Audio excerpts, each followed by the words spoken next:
नमस्कार बंधुरा flavour fantasy और कुकिंग शोते आपनादेर सबाइके स्वागत जानाई। प्रथम पाते गरम भातेर साथे भर्ता खेते आमादेर सकलेरই खूब भालो लागे। आजकेर आमार रेसिपि हलो ओल भर्ता बा ओल माखा। आमी आजके चिंगड़ी माछ दिये ओल भर्तार रेसिपि करे देखाबो, जेटा गरम भातेर साथे जास्ट असाधारण लागबे। ताहले चलुन कम समये असाधारण स्वादेर एई भर्तार रेसिपि शिखे नेওয়া যাক। ओल भर्ता बानानोर जोन्नो उपकरणगुलो एकबार देखे नेওয়া যাক। एखाने 300 ग्राम ओल टुकरो करे केटे निये परिष्कार करे धुए रेखेछि।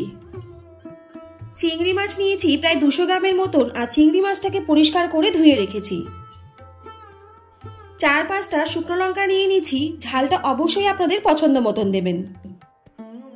रसुनेर कोয়া निये निয়েছি 7 থেকে 8 কোয়ার मतन। এছাড়া লাগছে 1 टीस्पून कालो जिरे, 3 to 4 टेबिल स्पून সরষের তেল। যে কোনো ভর্তায় সরষের তেলটা একটু বেশিই লাগে। আর লাগছে স্বাদ মতন লবণ। এবারে ওলের টুকরোগুলোকে সেদ্ধ করে নেব। তার জন্য প্রেসার কুকারে প্রায় 1 কাপের মতন জল দিয়ে দিলাম।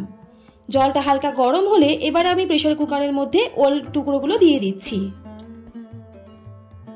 ওলের টুকরোগুলো প্রেসার কুকারে দেওয়ার পর প্রেসার কুকারের ঢাকনাটা দিয়ে দিলাম আর একটা সিটি হওয়া পর্যন্ত প্রেসার কুকারে ওলগুলোকে সেদ্ধ করে নেব।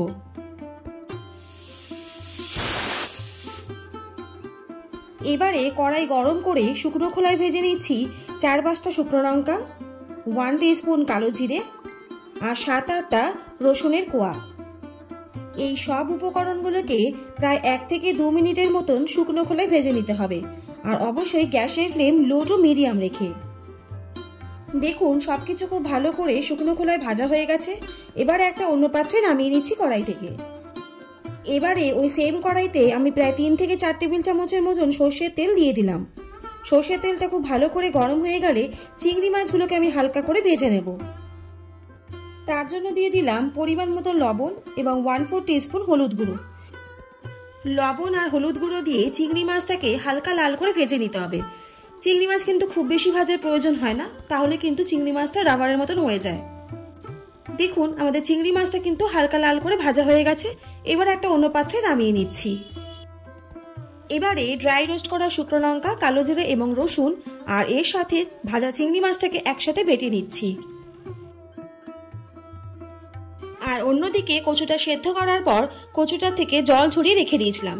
এবার একটা ম্যাশারের সাহায্যে ওল কচুটাকে আমি ভালো করে ম্যাশ করে নিচ্ছি। ওল কচুটা অবশ্যই গরম থাকতে থাকতে মাখবেন, না হলে কচুটা ঠান্ডা হয়ে গেলে কিন্তু শক্ত হয়ে যাবে। এবারে এর মধ্যে দিয়ে দিচ্ছি বেটে রাখা পেস্টটা, দিয়ে দিচ্ছি পরিমাণ মতো লবণ এবং 2 থেকে 3 টেবিল চামচ সরষের তেল আর দিয়ে দিলাম ধনেপাতা কুচি।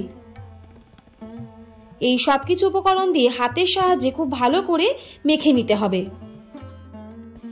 এই ভর্তা সবসময় শিলে বাটায় বেশি ভালো লাগে, কিন্তু এখনকার ডেইলি লাইফে আমরা মিক্সার গ্রাইন্ডারই ইউজ করে থাকি। এখনকার জেনারেশনে খুব কম মানুষ শিলে বেটে খেয়ে থাকি। তাই আজকের ভিডিওতে কম সময়ে অসাধারণ স্বাদের ভর্তার রেসিপি শেয়ার করলাম, যার স্বাদ আমাদের মা ঠাকুমার কথা মনে পড়ে দিতে বাধ্য। তাহলে আজকের রেসিপিটা আপনাদের কেমন লাগলো অবশ্যই কিন্তু কমেন্ট করে জানাবেন। আর যদি ভালো লাগে তাহলে চ্যানেলটা please like, share and subscribe করতে ভুলবেন না। আর পাশে থাকা বেল আইকনটা অবশ্যই প্রেস করে দেবেন, যাতে এরকম নিত্য নতুন রেসিপি আপনাদের কাছে সবার প্রথম চলে যায়।